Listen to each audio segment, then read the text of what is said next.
जी, जय मसीह की आप सभी को। मैं आपके बीच में फिर से आया हूँ और एक छोटी सी वीडियो बना रहा हूँ मैं। और मैंने उसके बारे में आपको पहले बता दिया था कि मैं एक नई वीडियो ला रहा हूँ।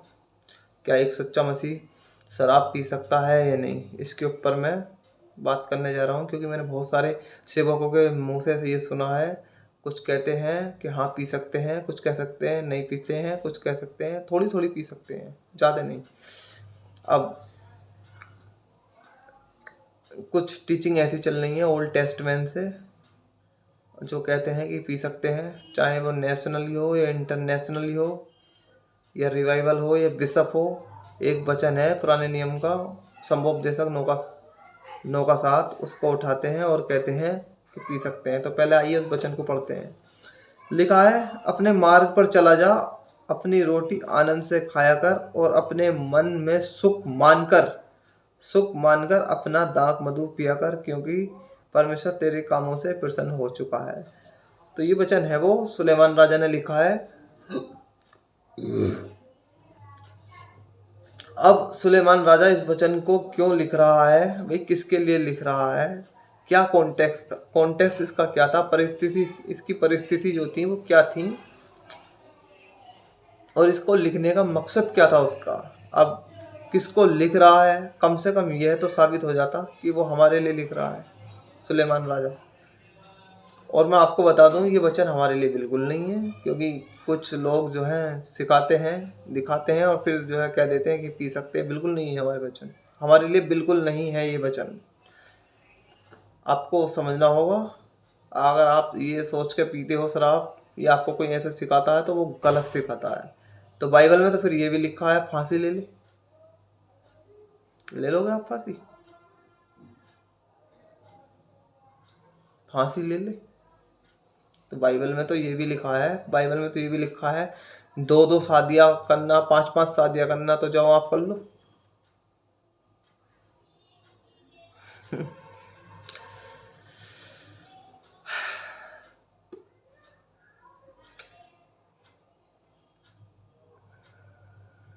अब बताइए आप, बाइबल में चार चार दो दो शादी, पांच पांच शादी के बारे में लिखा, तो क्या हम शादी कर बैठे पांच पांच चार चार दो दो शादियां?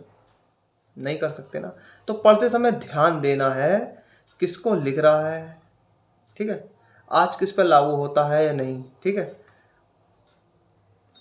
ये आपको ध्यान देना, क्या ये वचन हमारे लिए है या नहीं है, ये आपको ध्यान देना है, ठीक है। पढ़ते समय भजन संहिता की किताब, उसका 104 अध्याय, वचन 14 और 15 देखो क्या क्या लिखा है।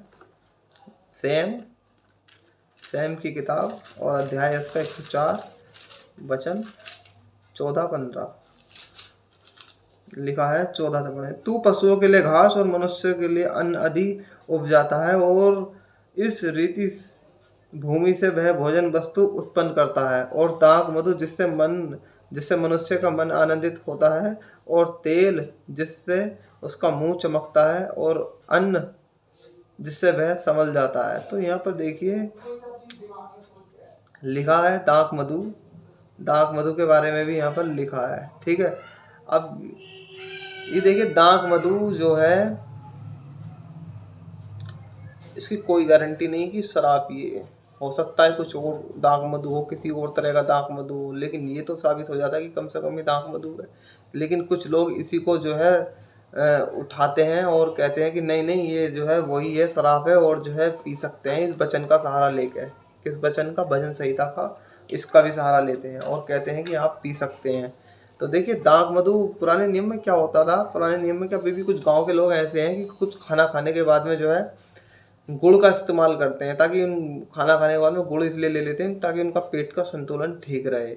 अब उस समय, जिस समय की ये लिखने वाला लिख रहा है, भजन की किताब दाऊद ने लिखी है, लिखने वाला लिख रहा है, तो हो सकता है ये दाख मधु कोई ऐसी चीज़ हो। उस समय डॉक्टर तो थे नहीं, ना ही डॉक्टरों की, ना ही सिरप थे, ना टॉनिक थे, ना डॉक्टर थे। तो हो सकता है कोई ये दाख मधु ऐसी चीज़ होगी जिससे खाए पिया, मतलब खाना खाने के बाद में और पी ले, तो उससे जो है पेट जो है बिल्कुल सही रहे। और कोई ऐसा इसमें, मेरे को नहीं लगता कि इसमें अल्कोहल की मात्रा होगी, कुछ नहीं होगी। अगर इसमें अल्कोहल की मात्रा होती तो जाहिर सी बात है लिखा होता कि उसने दाख मधु पिया और वो नशे में गिरा। अभी करते हैं बात और एक संभोपदेशक की किताब 3:13 में देखिए क्या लिखा है। संभोपदेशक की किताब 3:13,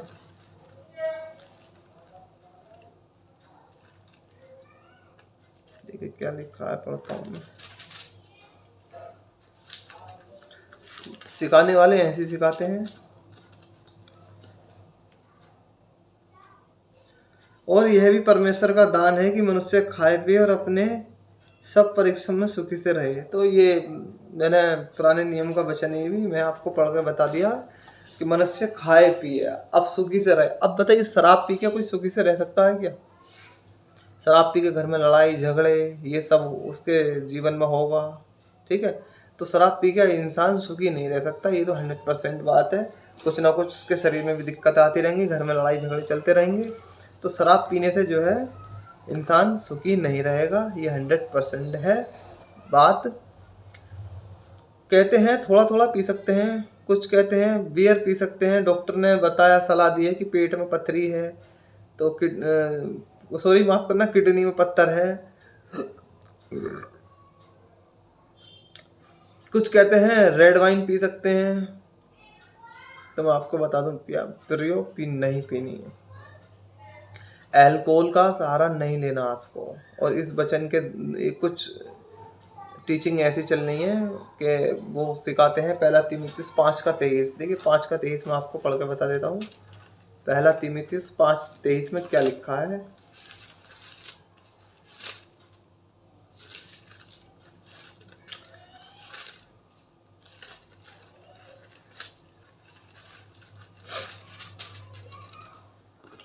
पाँच का 23 लिखा है कि भविष्य में जल का पीने वाला न रहे, पर अपने पेट के और बार बार बीमार होने के कारण थोड़ा थोड़ा दाखरस काम में लाया कर। कौन लिख रहा है? पौलुस लिख रहा है। किसको बता रहा है? तीमुथियुस को बता रहा है। यानी कि यहाँ की कोई पानी में दिक्कत थी, कोई दिक्कत थी ऐसी यहाँ के पानी में, जिसके चलते उसको पानी यहाँ का सूट नहीं हो रहा था और उसके चलते उसके पेट में कोई दिक्कत हो रही थी। किसके? तीमुथियुस के। उसके चलते वो उसको कह रहा है कि भविष्य में केवल जल का पीने वाला मत रहे, क्योंकि तू जो है बीमार पड़ गया है और उसके चलते दिक्कतें हो रही हैं। तो उसको कह रहा है कि थोड़ा थोड़ा दाखरस जो है काम में लाया करेगा। अब ये पौलुस से लिखने वाला स्टेटमेंट पौलुस का है। और पौलुस को आप जानते हो, पौलुस सबसे ज़्यादा जो है आत्मिक सेवक यही है, इससे ज़्यादा आत्मिक कोई नहीं है। पतरस तक फेल हो चुका है इसके सामने, आपको समझना होगा। और पौलुस की टीचिंग ऐसी टीचिंग है कि इसकी टीचिंग के चलते जन कितनों ने अपने आप को हानि में और जोखिम में डाल लिया है। पौलुस की टीचिंग हर किसी को समझ में नहीं आती है, ये बात 100% सत्य है। और इसको उठा के पौलुस की टीचिंग को बिगाड़ने वाले बहुत हैं। तो वो लिखने वाला कौन है? पौलुस। पौलुस उसको राय दे रहा है, तो पौलुस राय ऐसी गलत क्यों देगा कि भाई तू शराब पी या शराब पी के नशे में रहे? वो ऐसी टीचिंग कभी नहीं देगा, समझना होगा बात को। लेकिन कुछ ग्रुप ऐसे हैं, कुछ लोग ऐसे हैं, इस वचन का सहारा लेके कहते हैं प्रभु आपने देखो अपने दास तीमुथियुस को जो है दाखरस पीने का जो है पिलाई थी और पौलुस ने उससे कहा था पी सकता है, पी ले। तो हम भी पीते हैं, प्रार्थना करते हैं शराब पे, बोतल पे, और प्रभु यीशु मसीह से शुद्ध करें, हमारे पीने के लायक बनाए, हम पिए। बताओ कैसे कैसे लोग हैं, कहते हैं कि शराब पी सकते हैं। बिल्कुल नहीं पी सकते भाई साहब, आप नहीं पी सकते। अभी मैं आपसे पूछना चाहता हूँ, बाइबल में आखिरी घटना क्या थी? बाइबल में आखिरी घटना क्या थी? बाइबल में आखिरी घटना देखिए मैं बताता हूँ क्या थी। यरीहो की दीवार गिरी, ठीक है। तो मैं आपसे कहता हूँ जब वहां पे यरीहो की दीवार गिरी, आखिरी घटना यही है बाइबल की, तो जाओ तुम चाइना की दीवार गिराई हो। अगर गिरा के आ सकते हो तो जाओ गिराई हो चाइना की दीवार। लेकिन ओल्ड टेस्टमेंट में ऐसे वचन हैं कि पी सकते हैं। तो फिर अगर मतलब ओल्ड टेस्टमेंट में अगर ऐसे वचनों को तुम आप मान के चल रहे हो कि हाँ हम शराब पी सकते हैं, तो लो एक ओल्ड टेस्टमेंट का वचन हो रहा है, मैं भी आपको पढ़ के दिखाता हूँ क्या लिखा है वहाँ पर। और साफ साफ लिखा है, कोई भी सुने कोई भी पढ़े सबकी समझ में आएगा। और उसमें कोई भी ऐसी आत्मिक बात नहीं है, बिल्कुल डायरेक्ट यशायाह डायरेक्ट कह रहा है, डायरेक्ट। यशायाह नबी की किताब 5:22 लिखा, हाय उन पर जो दाख मधु पीने में वीर और मदिरा को तेज बहाने में बहादुर हैं। कौन कह रहा है? यसाया। किसको कह रहा? दोनों को कह रहा। पीने वाले को भी कह रहा और बनाने वाले को भी कह रहा। और हाय का मतलब समझते हो आप? हाय का मतलब है साप। साप। और याद रखना, शापित लोग स्वर्ग में नहीं जाएंगे। वो यही कह रहा है। हाय का मतलब है साप। साप और साप का मतलब है शापित। वो शापित लोग स्वर्ग नहीं जाएंगे। दोनों में से कोई नहीं जाएगा, न बनाने वाला न पीने वाला। दोनों पे हाय है। और एक और भी मेरे पास वचन है, होशे 4:11। देखो क्या लिखा है पुराने नियम में, होशे 4:11।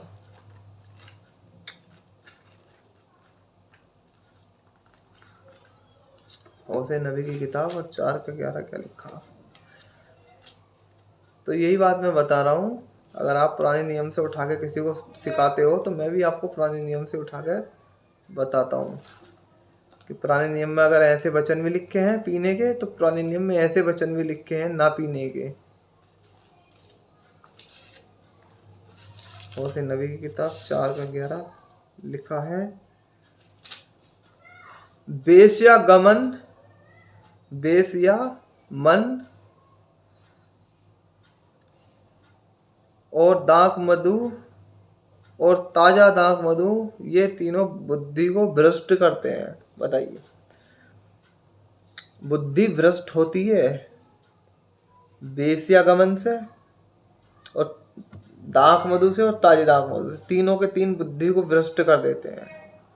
बुद्धि को भ्रष्ट मतलब आपको परमेश्वर से ये दूर कर देंगी, ये हरकतें अगर आपने करी तो। अब बताओ मुझे, तो एक वचन ऐसा भी तो है यहाँ पर। क्या बात करते हैं। और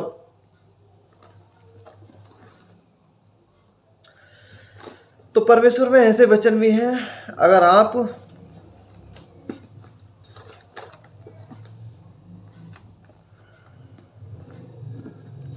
देखिए, अगर एक अंगूर का जूस है तो दूसरा एक अंगूर का जूस ऐसा भी जिसमें अल्कोहल है। ठीक है, आज शहर के नाम बदल रहे हैं, गांव के नाम बदल रहे हैं।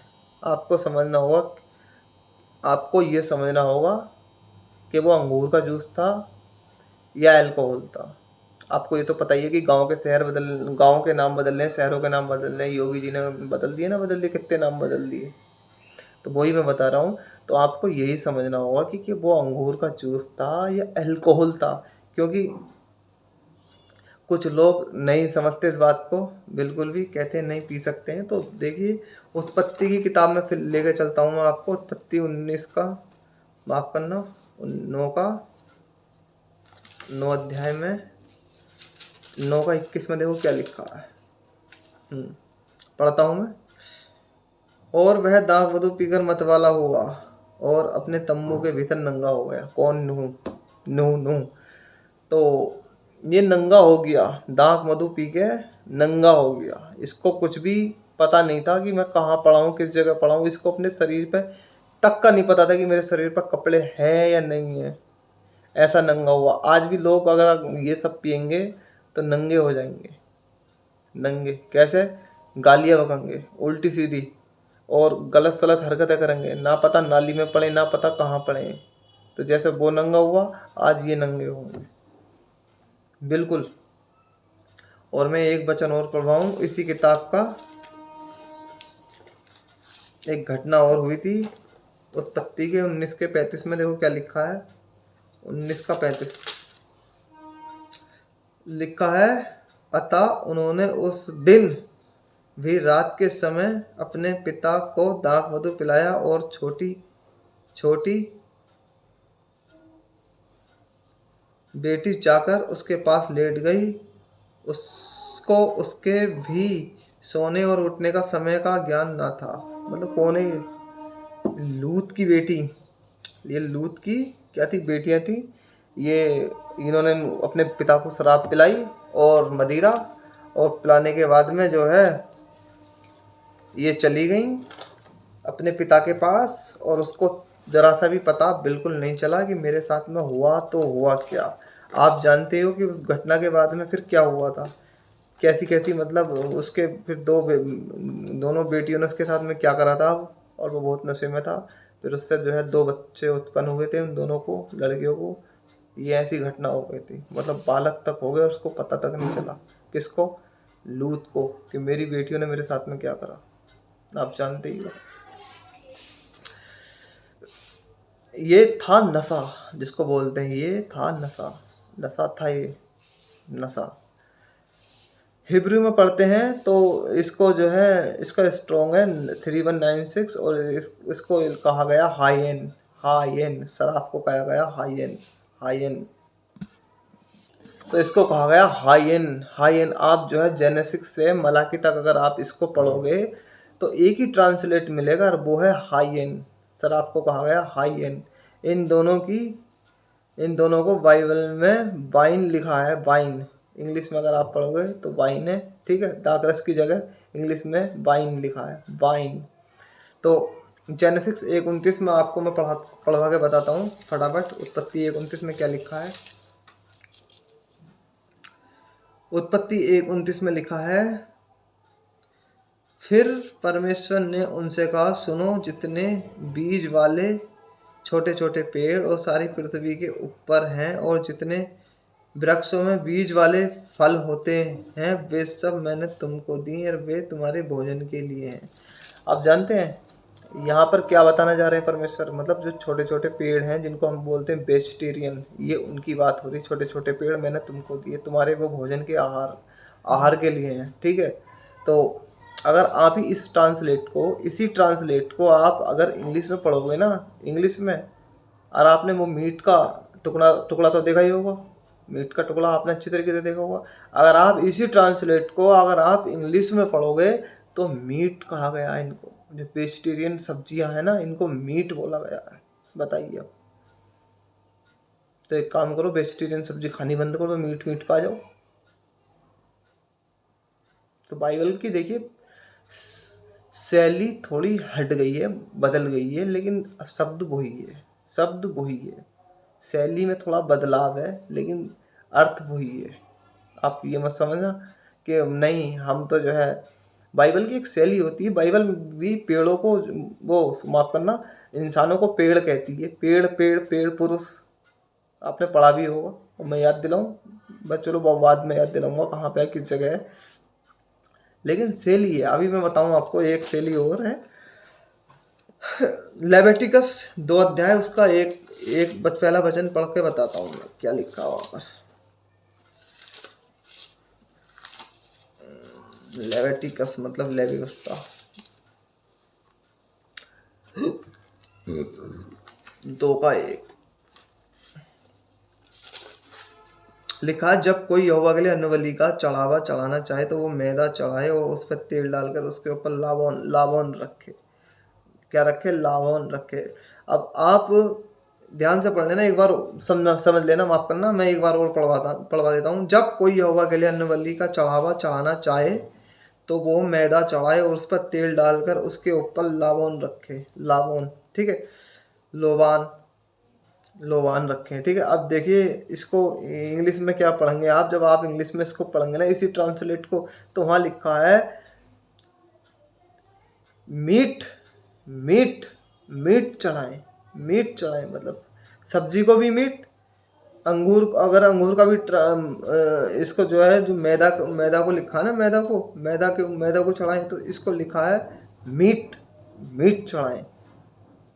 चढ़ाएं मतलब मीट।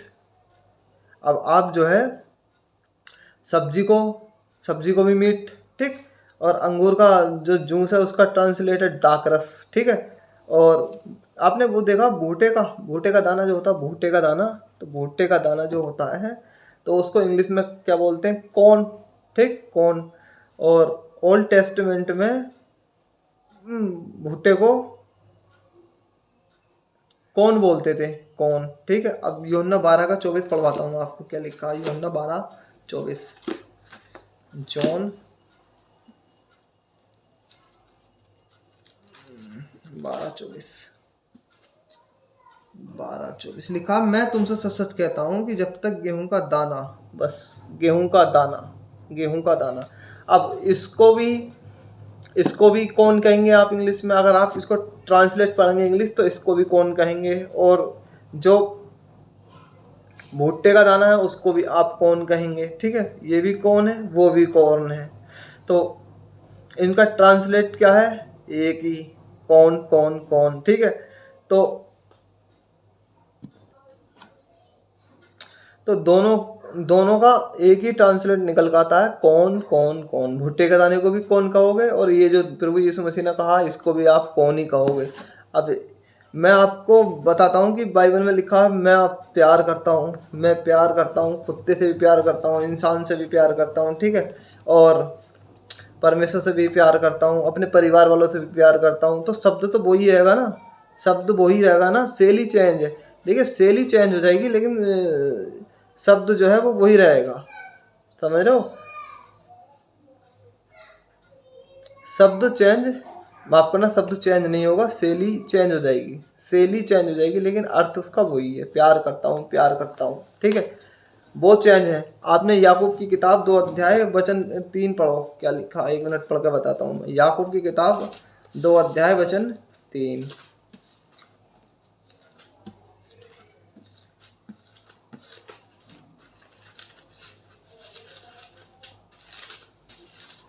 आप जानवर से प्यार करते हैं, इंसान से प्यार करते हैं, लेकिन उसका मतलब तो एक ही है ना, शैली चेंज हो जाएगी लेकिन उसका अर्थ जो है वो वही है। तो 2 का 3 में लिखा, और तुम उस सुंदर वस्त्र वाले का, बस सुंदर वस्त्र वाले का।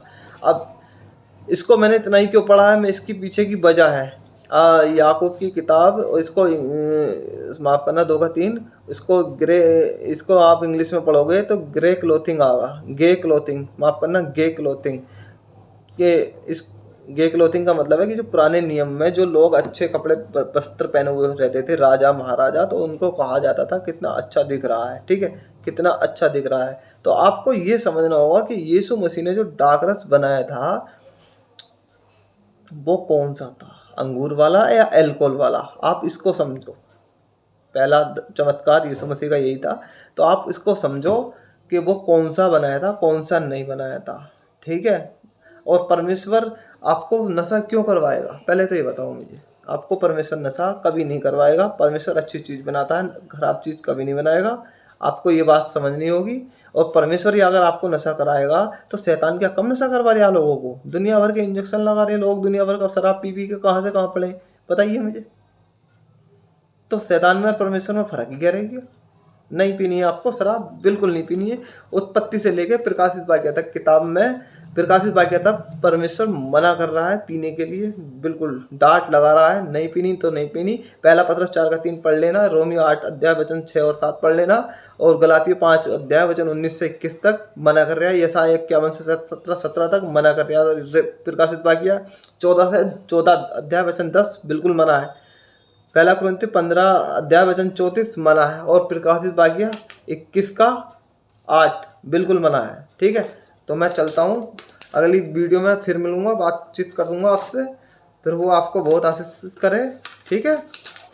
और ध्यान रखना, किसी के कहने में आकर या किसी पास्टर के कहने में आकर शराब वराब मत पीना, नहीं तो प्रभु के अनुग्रह से दूर हो जाओगे। और पहला कुरिन्थियों 10 का 21 में यही लिखा है, वो माफ करना, दूसरा कुरिन्थियों 10 का 21 में पौलुस यही कह रहे हैं कि तुम एक मेज पर प्रभु के कटोरे से और एक ही मेज पर दुष्ट आत्माओं के कटोरे से कैसे पी सकते हो, मतलब एक मेज पर प्रभु को और एक मेज पर शैतान को कैसे ला सकते हो। तो फिर मिलता हूँ मैं, जब तक के लिए जय मसीह की।